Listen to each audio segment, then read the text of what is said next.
Assalamualaikum warahmatullahi wabarakatuh. Pada praktikum kali ini kita akan membahas mengenai struktur histologi dari sistem limfoid. Slide yang pertama ini menunjukkan struktur histologis dari kelenjar limfa atau dikenal juga dengan nama kelenjar getah bening. Pada permukaan dari kelenjar limfa atau kelenjar getah bening, kita bisa menemukan atau melihat gambaran dari jaringan ikat yang melapisinya yang kita sebut dengan kapsul. Kemudian di bawah kapsul, kita melihat jaringan dari kelenjar limfa itu sendiri terbagi menjadi jaringan limfoid padat dan jaringan limfoid kendor. Jaringan limfoid padat mengisi pada bagian korteks dan parakorteks dari kelenjar limfa. Sedangkan jaringan limfoid kendor itu banyak mengisi pada bagian medula dari kelenjar limfa. Pada gambaran struktur histologis ini, kita melihat juga pada bagian korteks kelenjar limfa banyak sekali gambaran dari jaringan limfoid padat yang berbentuk ovoid atau berbentuk bulat, yang kita kenal dengan nama nodulus limfaticus. Ini masih gambaran dari slide yang pertama, yaitu kelenjar getah bening atau kelenjar limfa dengan perbesaran yang lebih besar. Kita lihat di sini pada bagian permukaan dari kelenjar getah bening atau kelenjar limfa dilapisi oleh jaringan ikat yang disebut dengan kapsul, yang nanti kapsul ini atau jaringan ikat ini akan masuk menembus bagian korteks sehingga membentuk sekat-sekat. Sekat-sekat dari kapsul itu tersebut dikenal dengan istilah trabekula. Pada bagian bawah dari kapsul terdapat ruangan yang berisikan jaringan limfoid kendor yang kita sebut dengan nama sinus subkapsularis. Jadi ruangan di bawah kapsul kita sebut sinus subkapsularis. Isinya apa? Isinya adalah jaringan limfoid kendor. Kemudian di sekitar trabekula juga terdapat ruangan yang disebut dengan sinus trabekularis yang juga berisikan jaringan limfoid kendor. Kemudian pada bagian korteks, ini bagian korteks dari kelenjar limfa, kita temukan bentukan dari jaringan limfoid dan nodulus limfaticus yang merupakan jaringan limfoid padat. Nodulus limfaticus sendiri terdiri dari dua komponen. Yang pertama adalah komponen yang terletak di bagian tepi yang kita sebut dengan primary nodule. Ini primary nodule yang berwarna lebih gelap. Sedangkan di bagian tengah, ya, ini di bagian tengah, dia tercat atau berwarna lebih pucat, ya. Kita sebut dengan istilah germinal center. Ini germinal center. Ini germinal center. Jadi saya ulangi, ini adalah gambaran dari lymphoid nodule atau nodulus lymphaticus yang terdiri dari bagian tepinya yang disebut dengan primary nodule dan bagian tengahnya yang lebih pucat disebut dengan germinal center atau centrum germinativum. Kemudian ini juga adalah bagian parakorteks yang juga berisikan jaringan limfoid padat namun tidak dijumpai adanya nodulus limfaticus atau limfoid nodule. Kemudian pada bagian medula dari kelenjar getah bening atau kelenjar limfa, kita banyak menemukan di sini ruangan-ruangan yang kosong. Sebenarnya dia berisikan jaringan limfoid kendor. Nah, ruangan-ruangan ini disebut dengan sinus medularis. Nah, di dalam sinus medularis ini berisikan jaringan limfoid kendor. Di samping jaringan limfoid kendor, kita juga bisa menemukan adanya jaringan limfoid padat pada bagian medula dari kelenjar limfa yang berbentuk lempengan-lempengan atau pulau-pulau kecil seperti ini, yang kita sebut dengan chorda medularis atau medullary cord. Ini chorda medularis. Ya. Kemudian juga kita bisa temukan adanya gambaran pembuluh darah.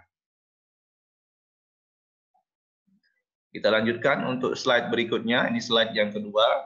Slide kedua ini merupakan gambaran histologis dari limpa atau lien atau spleen, di mana struktur histologis dari lien sendiri itu terdiri dari bagian yang disebut dengan pulpa putih dan pulpa merah. Ini pulpa putih, ini pulpa putih, ini bagian dari pulpa merah.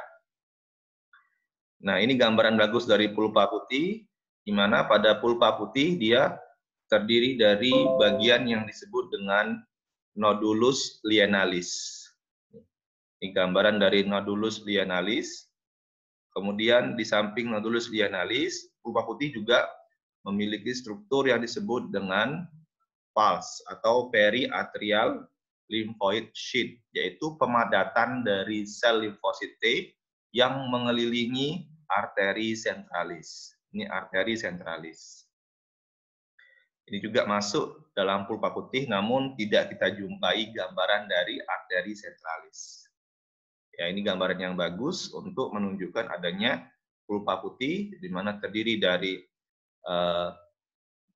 nodulus lienalis. Jadi nodulus lienalis itu sama seperti nodulus limfaticus, namun karena terletak di lien, maka namanya disebut dengan nodulus lienalis. Kalau tadi terletak di kelenjar getah bening, maka disebut dengan nodulus limfaticus. Bagiannya pun sama, dia terdiri dari bagian yang tepi. Bagian yang tepi ini disebut dengan primary nodule, sedangkan bagian yang tengah ini disebut dengan germinal center atau centrum germinativum. Cuman bedanya di sini, pada bagian pulpa putih ini terdapat arteri sentralis, kemudian arteri sentralis ini arteri sentralisnya ya, dikelilingi oleh sel-sel limfosit T yang disebut dengan periarterial lymphoid sheath ya, atau pulse. Kemudian di samping pulpa putih kita juga menemukan bagian disebut dengan pulpa merah. Pulpa merah ini strukturnya juga mirip atau serupa dengan gambaran medula pada kelenjar getah bening. Dia terdiri dari bagian jaringan limfoid padat yang berupa lempengan-lempengan atau pulau-pulau yang kita kenal dengan istilah Billroth cord. Kalau tadi namanya medullary cord, kalau ini disebut dengan nama khususnya adalah Billroth cord, atau nama lainnya adalah splenic cord atau chorda lienalis ya, chorda lienalis atau disebut juga chorda Billroth ya, Billroth cord.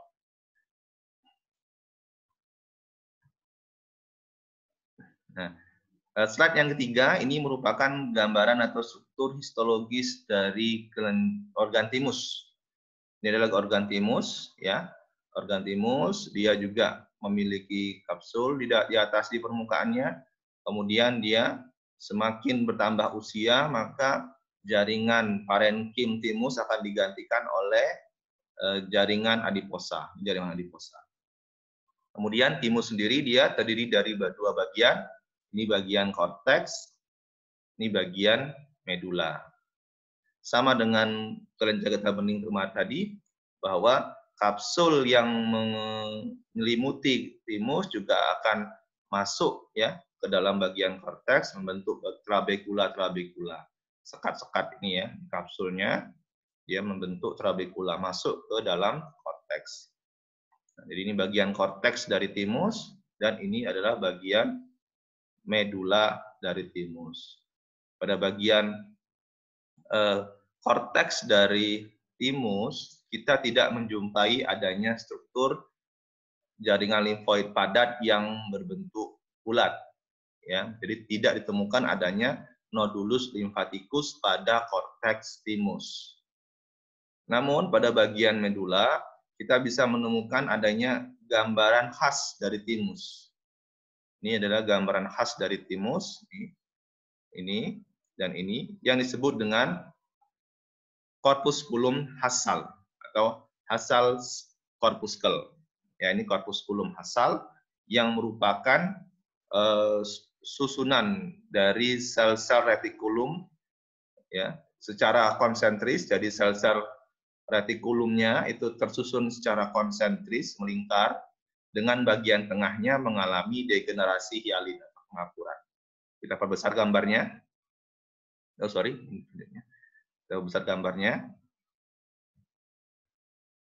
Ya, ini bagian medula dari timus, ini bagian korteks dari timus. Nah, pada bagian medula kita bisa menemukan gambaran khas, ya, gambaran khas dari timus yang disebut dengan corpusculum hasal. Corpusculum hasal. Jadi corpusculum hasal ini adalah sel-sel retikulum, ya, sel-sel retikulum yang pipi yang tersusun secara konsentris atau melingkar dengan bagian tengahnya mengalami degenerasi hialin atau pengapuran. Jadi corpusculum hasal ini adalah gambaran atau ciri khas dari timus. Kita lanjut ke slide yang keempat. Ini adalah gambaran dari tonsila palatina. Ya, tonsila palatina, lihat dia memiliki kripta yang dalam. Jadi di permukaannya dia memiliki kripta yang dalam, ya. Kemudian pada permukaannya, ini permukaannya terdapat atau dapat dijumpai di sini epitel berlapis pipih tanpa tanduk. Nah, yang jaringan limfoidnya mana ya ini? Ini jaringan limfoid dari tonsila palatina. Tonsila palatina. Nah, pada tonsila palatina ini kita jumpai adanya gambaran nodulus limfatikus yang serupa dengan kelenjar getah bening. Ya, nih. Getah bening. Sama nih di gambarannya. Ya. Ini adalah gambaran dari nodulus limfatikus pada tonsila palatina. Sama, dia juga terdiri dari dua bagian, yaitu bagian yang tepi, yang berwarna lebih gelap, yang disebut dengan primary nodule atau nodulus primer, dan bagian tengah yang lebih pucat, yang kita kenal dengan istilah centrum germinativum atau germinal center. Gambar selanjutnya, ini masih gambaran dari tonsila palatina, cuman kita perbesar ukurannya atau kekuatan fokus mikroskopnya kita perbesar. Ini lihat, ini kripta tadi, kripta dari tonsila palatina. Ini bagian permukaan dari tonsila palatina yang terdiri dari epitel berlapis pipih tanpa tanduk karena dia merupakan bagian dari mukosa mulut. Ya. Kemudian pada bagian bawah dari epitel tersebut kita menemukan adanya jaringan limfoid padat, ya, yang tersusun ovoid atau bulat, berbentuk bulat yang disebut dengan nodulus limfatikus yang terdiri dari primary nodule dan germinal center atau centrum germinativum. Kemudian kita lanjutkan, ini slide yang ke-6 ya, slide ke-6 ya, SD6A. Ini adalah slide SD6A ini adalah gambaran saya mau menunjukkan adanya tonsila lingualis ya, di tonsila lingualis. Jadi ini gambaran dari tonsila lingualis yang terletak pada bagian radix lingua. Nah, sama dengan bagian tonsila palatina, dia dilapisi oleh epitel berlapis pipih tanpa tanduk, beda dengan kulit. Ya, jadi dia epitelnya pipih berlapis, tapi di permukaannya tanpa tanduk. Ini juga gambaran dari epitel pada mukosa mulut. Nah, pada bagian lamina proprianya, ya, pada bagian lamina proprianya, kita bisa menjumpai adanya gambaran jaringan limfoid padat, ya, jaringan limfoid padat. Namun di sini tidak terlalu berbentuk nodulus ya. Sebenarnya dia juga sama dengan tonsila palatina, dia juga berbentuk padat, kemudian tersusun ovoid bulat yang disebut dengan nodulus limfatikus. Ya, namun di sini tidak begitu terlalu berbentuk ovoid ya. Ini adalah gambaran dari tonsilanya. Ini tonsilanya, ini jaringan limfoid padatnya ini. Nah, khasnya pada lidah atau di tonsila lingualis dia terdapat kelenjar Weber. Ini kelenjar Weber. Ya, kelenjar Weber. Di samping itu juga terdapat gambaran otot-otot lurik. Otot lurik. Ya, ini gambaran otot-otot lurik, otot-otot lidah, ya, otot-otot intrinsik lidah. Jadi untuk membedakan dengan tonsila palatina, dia sama-sama dilapisi oleh epitel berlapis pipi tanpa tanduk. Ya. Namun ya, pada tonsila palatina tidak memiliki gambaran kelenjar Weber dan otot intrinsik yang merupakan otot luri seperti halnya yang dapat dijumpai di tonsila lingualis ini. Ya, jadi ini adalah gambaran histologi dari tonsila lingualis.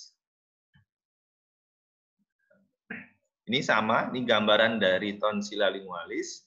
Cuman saya perbesar saja.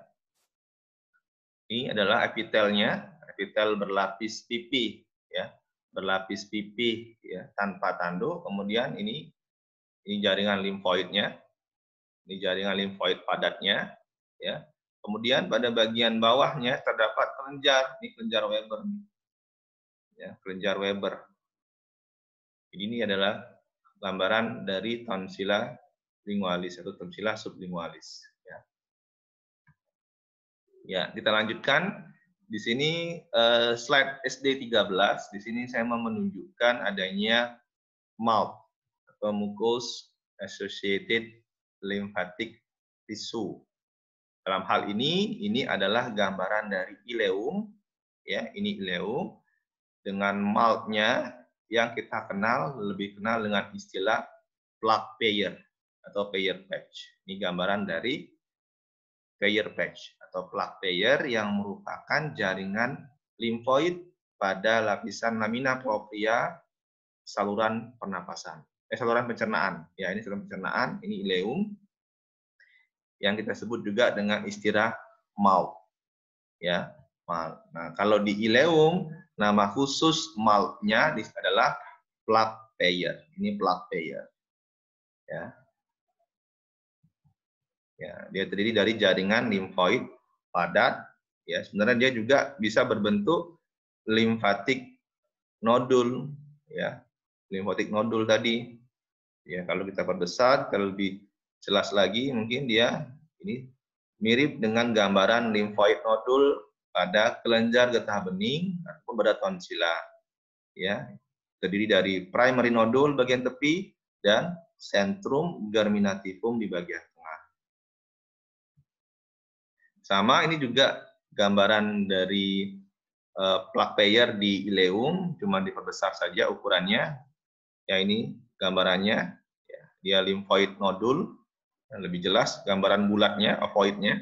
Ini semua adalah plaque pair. Ini semua adalah plaque pair.